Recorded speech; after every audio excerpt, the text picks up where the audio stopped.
Good morning, Alta Realty Group agents. This is Kevin Lauren. I'm the Director of Training and Marketing here. And today we're going to be going over your real estate business plan and marketing plan for 2020. We are just in about the middle of November. It's a great time to get in and to make sure that we define our goals for the coming year. And we also want to do a few other things. We also want to make sure that we are taking a look back at what was effective and what wasn't. So first of all, I'd like to bring on Travis Breton, our corporate broker. Good morning, Travis. How are you doing today? Good morning. How you doing? Very well, thanks. So Travis, this is just a massive subject for us. Planning, making sure that we stick to our guns, and basically just creating a plan that we can really adhere to and that will allow us to become successful, right? Exactly. You still hear me? Goals. Yes.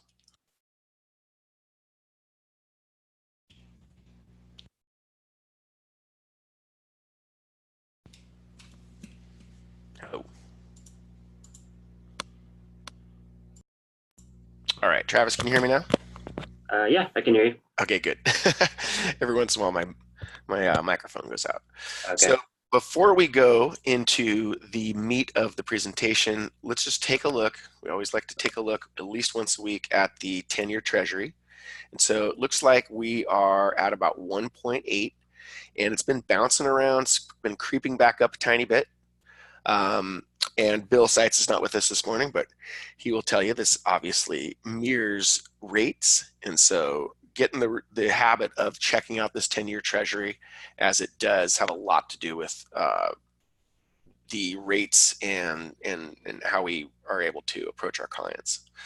So creeping down a tiny bit today, but it has been on a little steady incline back up. So just good to watch.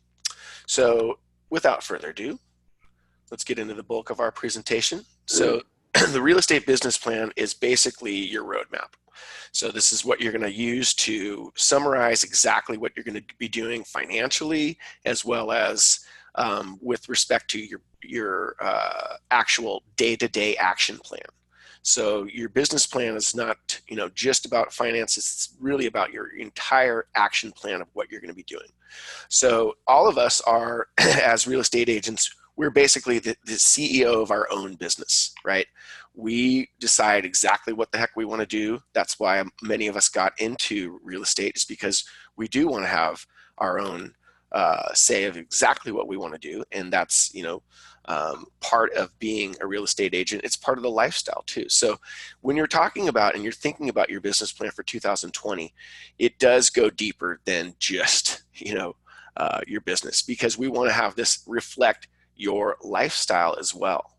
And I know that's a big thing with a lot of real estate agents. So, when the first time you do a business plan, it's probably going to be the most difficult one that you do, because once you have a framework, then you can, build on that from year to year, because every year you need to have a new business plan. And so, and wouldn't you agree with that, Travis? Yeah, it should progress or Mhm. adjust with your life, definitely. Right. So, every year, right around this time, you want to do a couple things. You want to reflect on what you did last year, right? And I've got a really cool thing that I can send you guys. This is it's a Tom Ferry worksheet. Okay. So this is, you're going to look at what you're going to go back and review your business, right? So you're going to go through and you're going to figure out what your sales volume was, what your gross commissions were.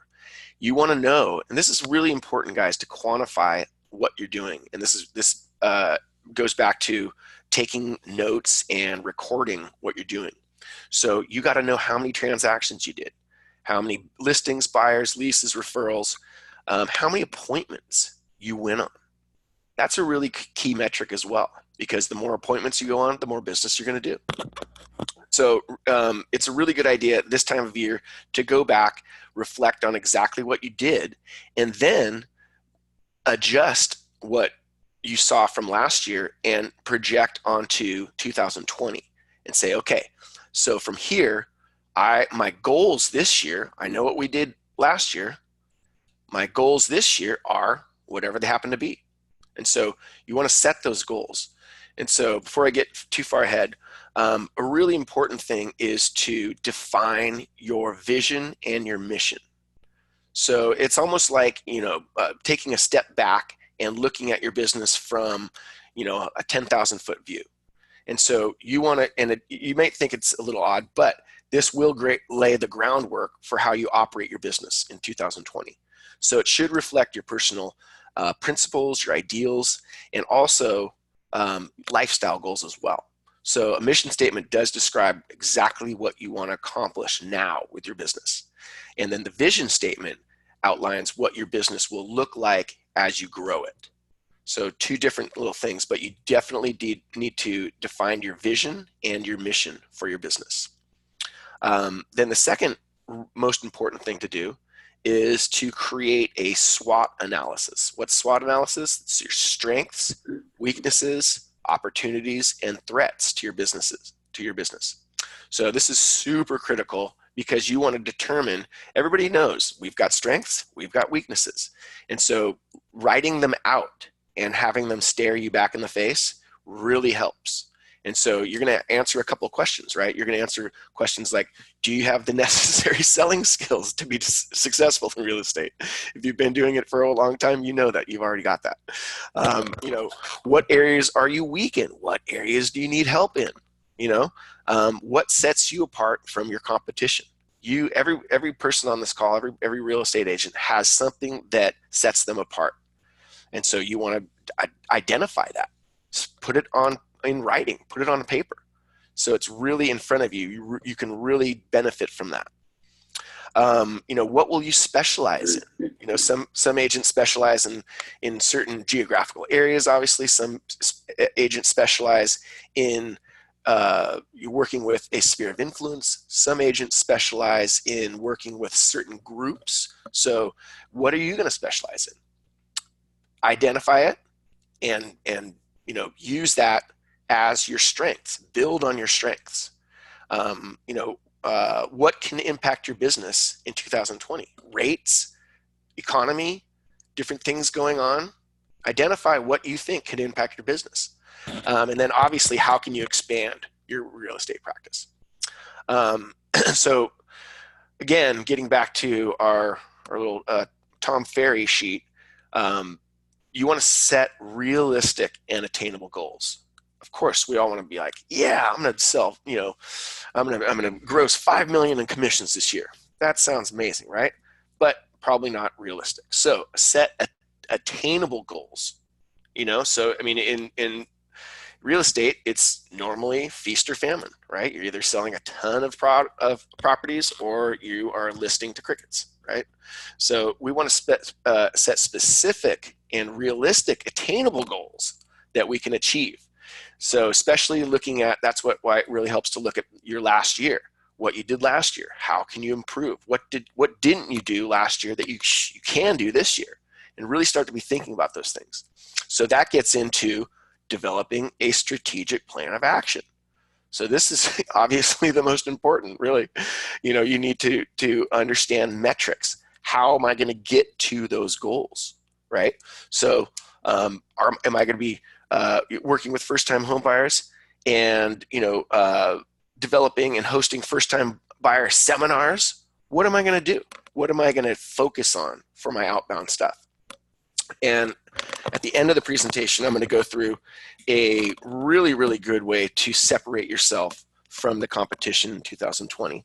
But really, you just need to, whatever it is, develop that specific plan of action. How many phone calls a week? Metrics. How many appointments do I need? How many phone calls do I need to make? And how many outbound, contacts do I need to do in order to get X number of appointments, right? It's all metrics. And so understanding those metrics and having them stare you back in the face is really, really helpful. Travis, anything to add there? No, I think this is a good outline of getting yourself set up to, create your business plan and create something that's going to work for you, definitely. For sure. So and obviously you have to create a time frame. So you can't just say, okay, I'm going to do this. You have to say, I'm going to make this many calls in this period of time. I'm going to spend this amount of money on this lead program for this amount of time. We have to really, really define exactly what we're doing. Time frames, really, really important. And then stick to it. Travis and I always talk about when we select what we're going to do, we got to stick to it. We got to try it for at least 6 months to a year to make sure that it works. So when you're defining what you're going to do for 2020, you want to make sure that stuff that you know that you can do. Don't make these outlandish goals that you can't stick to. So that's really, really important.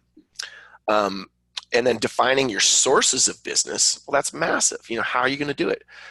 Like I said, some agents work specifically on sphere of influence. Some agents work specifically with, a community, right? You're going to have to define your source of business, where you're going to get your sellers and your buyers.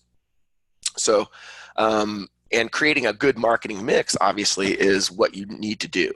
And so, if you're doing outbound marketing in a certain geographical area, obviously you've got to do a couple different things. You have to maybe do mailers, door knocking, Facebook and Instagram advertising in that area, sponsored events in that area. That's what you're talking about as far as your marketing mix. How are you going to get your information out there to the people in your community? Travis, anything to add there? Um, well, one quick thing is I know some of us, maybe we had a good year or something like that. We're leading into the new year. We're thinking about our business plan, and we're thinking, okay, I want to, definitely add in some more stuff into my marketing mix. And some of that's going to be different programs or, this and that. That you've come across maybe over the year, and you're like, okay, I'm going to commit to that for the next 6 months. There's, some things that just are kind of a waste of money. And we all get Sure. excited, and I see a lot of agents spend unnecessary money, especially in the beginning of the year, on things that they think are going to help their business. Maybe it's some sort of lead generation company, or you know paying for leads or this and that, A new shiny object. shiny objects. And I would really encourage everybody to maybe run it by me or Kevin if you have any doubt whatsoever. We've been through a lot of different systems, worked with, or gotten a lot of feedback from agents. They're like, "Hey, we tried out this program. It was Right. junk, waste of money, and maybe we can redirect or find something that's going to have a better return on investment for you." So I just encourage everybody to, maybe ask us, if you have any doubt on what you should be spending your money on, if you have a little budget set up. Yeah, a lot of the agents are really good about that. I really appreciate that. They're just like, hey, have you heard of this? Have you heard of that? And, sometimes I have heard of it. A lot of times, either Travis and I have, or we've tried it, and we can say, no, run the other way, or yeah, that really works, or, I haven't tried that, or, but you at least bounce it off of us. Yeah, Um, and those sales guys are going to be on the phone for the next couple of months, just really hounding us. oh, yeah. You're going to see tons of ads coming across your way. So if it's yeah, just run it by us, shoot us a text, get us on the phone, whatever. If you For have any sure. doubts. Yeah. And like I said, right at the end of the presentation, I'm going to go through a pretty good system to get a sustained amount of business and not be spending money on the front side. So, so, and then also, so number 7 here is use systems and processes to support your business. Well, we talk about this virtually every week with utilizing our agent marketing system and some of the other systems that we have. You have to have your CRM. You've got to have a way to keep in touch with your sphere of influence and people that have contacted you and people that are prospects. And so we've got to be able to create systems for that. Well, we do. We have all the systems. We have the email drip campaigns. We've got everything we need in order to make sure that we're keeping track of everybody that is a potential client for us, especially those past clients. I mean, I can't tell you how important that is. So whatever system that you use, you've got to understand it. You've got to, utilize it. As everybody knows on this call, we have weekly trainings. You can schedule a training with me if you're confused about something. So don't hesitate to do that. Use the systems that we have available to us. And then, of course, we want to measure the sales success. And that gets back to, at the end of the year, like right now, we want to take a look at what worked, what we're going to double down on, what we're not going to do this year that we did last year. And we're kind of quantifying everything. So this gets back to the metrics. We want to really be keeping track of how many phone calls we make, how many outbound communications we do, how many marketing pieces we created, what we did, how did we market our listings, how did we help our buyers. So we want to make sure that we're measuring our success, what worked. And so that's a really, really important thing to do. Quantifying exactly what we've done and projecting that onto the next year, right? So as I said, one way to completely separate yourself from the competition in 2020 is to basically think about this. Deliver 5-star service. And basically, we are in a 3-star industry. A lot of people, they look at real estate agents as, oh yeah, they got the job done. They didn't really go above and beyond. I want you guys to think about delivering not 5-star service, 7-star service. Because as we know, referral is where we're going to get the majority of our business. And if we create 7-star service above and beyond, we have such a better chance of getting that referral business. So what am I talking about? I'm talking about a couple different ways to do this. And you all know that this kind of stuff can be done, but a lot of people think that this stuff costs too much. It doesn't cost too much if you're utilizing this in your business plan for 2020. So this is what I'm talking about. So imagine this. You've got a buyer, you're dealing with a buyer, and we hit that threshold where the buyer's releasing the deposit, right? All systems go, all in, everything's going. You send that client a bottle of wine, a little note, says, hey, here we go. It's just going to be a little bit longer before you're in your new home, right? Literally a couple days later, when the transaction is moving along smoothly and it's getting time, you deliver a moving box with boxes, Sharpies, moving tape, packing materials, and another little note that says, hey, one less thing to stress about, right? Then you take care of their forwarding address. We can do this.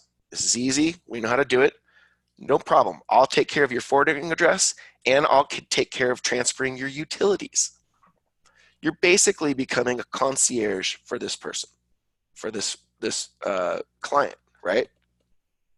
Then, of course, right before they're about to move, you send them a box of moving essentials, right? Everybody forgets that when they move into the new house, you're not going to have toilet paper, you're not going to have soap, you're not going to have a lot of the essential stuff, and somebody's going to have to run, and the kids are running around, somebody's going to have to go to the store and go do that.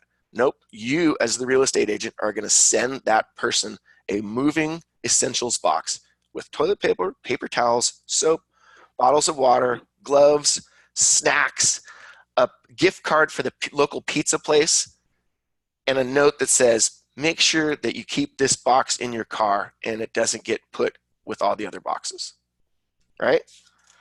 Travis, you know where I'm heading with this, right? Definitely. And to touch on that one last one, I've actually seen it also presented at the house itself.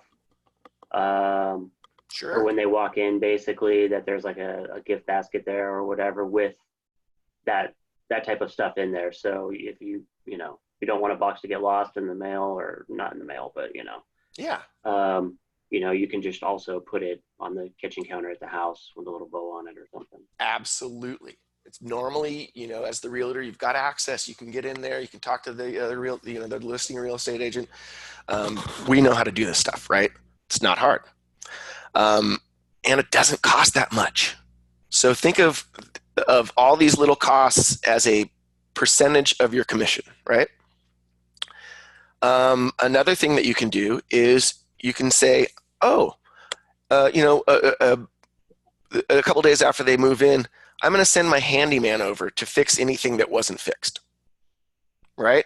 I'm going to send my gardener over to clean up, you know, to give you a nice little cleanup, right? And you're, again, what you're doing is you're utilizing your your business partners. You know, you're a partner with a handyman, you're a partner with a gardener, you know, and you're telling those guys, hey, give me a little deal. I need you to go on. I'm gonna set you up with a possible new client, and I just need you to, you know, for whatever, $100, you know, cut me a deal on the first thing, and I'm gonna put you in contact with this new person that might be a client for you, right? So you're helping your sphere of influence. You're helping your business partners in your network, right? And what kind of person does this? What kind of real estate agent does this? A 7-star real estate agent does this kind of stuff. And you're telling me that you're not going to get the repeat business, and you're not going to get the referral, especially because you're going to ask for it later down the line. It's part of the plan. But you know, and then you can go on and on from here. It's not hard. You know, send them a you know, have their cars cleaned. Send a mobile car wash. Have their cars cleaned after the, you know, after the everybody's cars, you know, all messed up, and after they've done a move and they've been put in boxes and all kinds of stuff. Send a mobile car wash for the husband and the wife. Why not? So, and I'm telling you, it goes on and on and on. Never stop. And then, of course, you're going to be following up with that person on a maybe not a monthly basis, but 6 months down the line in your CRM system, you're going to have a little tickler file that says, call Mr. Smith, tell them, you know, about the market. Hey, congratulations, your property has already gone up this amount, right? So very, very cool stuff.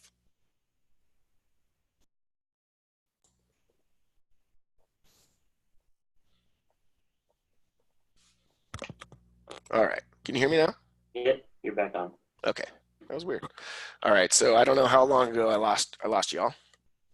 Very cool stuff. Very cool stuff. Okay. All right. I don't know how long I was talking. Um, so anyway, you know, you can do all of these different things that elevate your level as a 7-star agent, right? And you're gonna get the repeat business.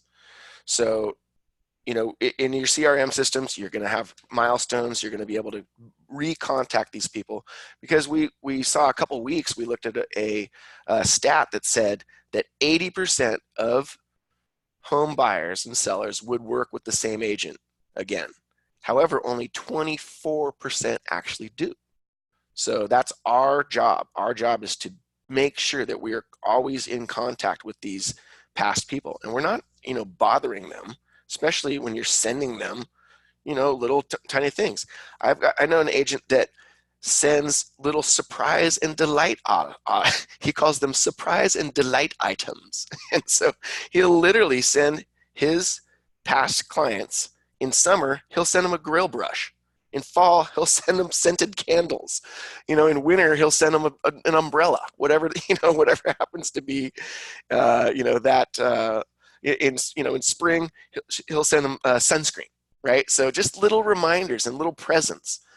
You know, I mean, this stuff doesn't cost a lot. And if you put this in your budget as, this is how I'm going to spend my money in 2020, and I'm going to focus on this, well, you're really not coming out of pocket. All of these expenses are coming from a commission that's already been generated, right? Travis, any comment there? Don't forget to add in, you know, face-to-face time if possible, or at least the chance to do so. We have an agent doing a client appreciation party tomorrow, actually. Excellent. And, you know, she doesn't have a big budget, and so she's doing it at a yogurt shop. And There you go. so she's just, buying everybody dessert basically. And we're talking, what, $5 a cup here? I mean, to be able to talk to past, present, future clients, and she's going to foot the bill. I imagine it's going to be 150 bucks. Hmm. It's not going to be too much. No. We're talking yogurt here. Yep. So, but she's getting some face-to-face time with, some clients that she's had. If anything, it was a chance to reach out to the, clients and prospects that she hadn't, reached out to for a period of time. So it's a good, easy, inexpensive way to do a client appreciation party without spending, an arm and a leg doing it, especially if you're starting out with one. No, I was literally, that was my next point is, then of course do some kind of either quarterly or yearly client appreciation party where you do get that FaceTime. And then another thing that's a great idea to do is, and we always, promote this, is make sure that you are connecting with your buyers and sellers on Facebook and on Instagram and follow them. And so I've got another agent that, follows his people on Facebook, and noticed that one of the gals that he sold a house to was posted a thing, I'm feeling sick today. So he goes on Amazon Prime now and sends her cold medicine. Like, I mean, what does that cost? 15 bucks? And these are just little reminders, and it's not like the old, 1990s, go to the dentist and they're going to send you a birthday card. I mean, this goes way beyond that. That's played out. This is going above and beyond and taking a whole new take on 5-star and even 7-star service. So get creative. Use your money, use your marketing dollars in this way, and see if that works for you in 2020. And I guarantee this kind of thing separates you from the other agents. Not a lot of agents do this, do they, Travis? No, I'd say 1% or less. Yep. And you want to be a luxury real estate salesperson? Employ these tactics. And then when you're done, ask for the referral and ask for the testimonial. And as I always say, ask for not a testimonial, not a review, but ask for feedback. So we always, once we've done all these amazing things, we simply ask for feedback. Feedback then comes back to us in the form of a testimonial. And that's how we grow the business. So 2020, I want to see everybody employing some form of this, some kind of tactic like this, you know? And one of our new agents, Kiki Baker, says, yep, definitely works. She's done this. She says, brought my client hangover remedy and coconut water. How awesome is that, right? Nice job, Kiki. So I just really want to see our agents employ this kind of thing. Also, as I always harp on, charity, become part of a local charity. That's the other thing. When you become part of a local charity, and that's another thing that I've seen agents do, is they, in speaking with their clients, they'll find out that that client is part of a charity. Maybe you want to donate some of your commission at the end of the thing to that charity in their name. So all of these different ideas are easy. They're not hard. They are very, very good things to do. They're genuine things to do as well. So it's not just about being a narcissist. We really do want to help our clients. We really do want to make an impact in our communities, right? So, Travis, anything to add there? No, just a quick anecdote about the charity. So, um, a few years ago, we started fostering kittens, Excellent. and the reason why we started doing it was because my daughter was constantly asking for a cat, and we already have a cat, you know. So I said we don't need more cats, but so we started fostering the kittens, which is great because we have a constant rotation of kittens in the house. Not quite constant, but pretty steady. and she gets to love on them and nurture them and then hand them off to good families. So we've been doing this a few years, and so I go on a listing appointment last month, and I'm talking to the lady. She's got like 4 cats in her house. And I'm like, okay, that's fine. The house is clean and stuff. And I go in the garage, and she has like 8 or 10 like cat carriers out there. And so I asked her, I was like, do you foster cats? And she's like, oh my God, yes, we're part of this organization. I was like, oh, we do too. And I started making small talk with her. Well, evidently that was the icing on the cake of choosing me over Right? the other agents that were interviewing for the job. She told me straight out after we signed the listing agreement, is like, I just like that you're, a part of the program too, and this and that. So, and I didn't necessarily bring it up because of that, but I was kind of wondering why she had so many cat carriers. Sure. So made for some good small talk, and I won a listing out of it for fostering cats. There So you have it. it doesn't have to be a big charity, but it does make a good talking point. People appreciate it. You're doing a good thing for the community. There's so many positives for being a part of a charity. For sure. I mean, just I can't stress it enough. Just makes you feel kind of fuzzy and good inside too. So that's Yeah, important as well. yeah, it helps make the job worth it, right? You know it. Um, so also just want to mention that tomorrow for the agents in the Southern California area, we are going to be having a photo shoot. Free to the agents. Just come on down at noon. Probably be down there from about noon to 2, and we're just going to do some photo shoots. We'll even be talking a little bit about these 2020 business plans. I'd like to discuss this in person with anybody that's there. And then for you agents in the Northern California area, we will be coming up in hopefully December, if not December, then January, and doing the same thing in the Northern California area. So you are not left out. So without further ado, and also just, I did send an invite out. If you could, register for that so we know how many people are going to be there, that'd be great. And I am looking forward to seeing as many of you there as possible. Travis will be there and the rest of the team, so it'll be a good opportunity for you guys to meet us in person if you have not done so. So agents, thanks for coming on the webinar this morning. And next week, we're going to be discussing, Bill Sites has a really, really good way to communicate with a seller when you're working with a buyer. And he has a great letter template that we're going to go through that has helped him multiple times get an offer, even when there's multiple offers. So that'll be a good one.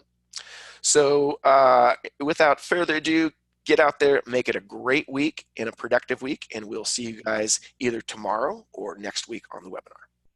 Thanks a lot, guys. Bye-bye.